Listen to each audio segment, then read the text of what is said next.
అన్ని ఆగకండి, first give చూసుకోండి. Give చూసుకున్న దాని తర్వాత నెక్స్ట్ అయితే ఇంకేమైనా ఇంపార్టెంట్ క్వశ్చన్స్ అనిపిస్తే అప్పుడు వెళ్ళండి, ఓకేనా. ఇవేంటంటే సాయిల్ ఫర్టిలిటీ మేనేజ్మెంట్లో మనం చూసినట్టయితే first soil fertility and productivity అనేది ఇంపార్టెంట్ డిఫరెన్స్. నెక్స్ట్ వచ్చేసి ఆర్నన్ ప్రిన్సిపల్ క్రైటీరియా అంటాం కదా, అది ఇంపార్టెంట్.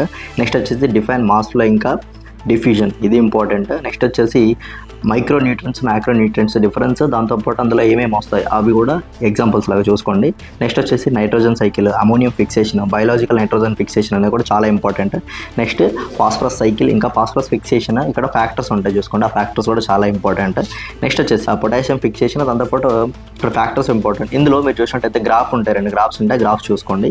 నెక్స్ట్ వచ్చేసి functions of nitrogen, boron, carbon and calcium ఇంకా జింక్, ఇవి వాటి యొక్క ఫంక్షన్స్ ఏంటి, దాంతోపాటు డెఫిషియన్సీ వస్తాయి ఏమొస్తాయి అని ఒకసారి చూసుకుంటే సింపుల్గా అడిగితే రాసేయచ్చు.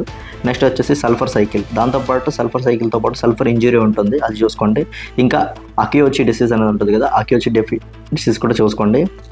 ఆబ్జెక్టివ్స్ ఆఫ్ సాయిల్ టెస్టింగ్ కూడా చూసుకోండి. ఇవి చూసుకున్న తర్వాత నెక్స్ట్ ఇంకా మీకు ఎవరు ఇంపార్టెంట్ అనిపిస్తే అప్పుడు వెళ్ళండి, ఓకేనా. Thank you. Stay with agriculture.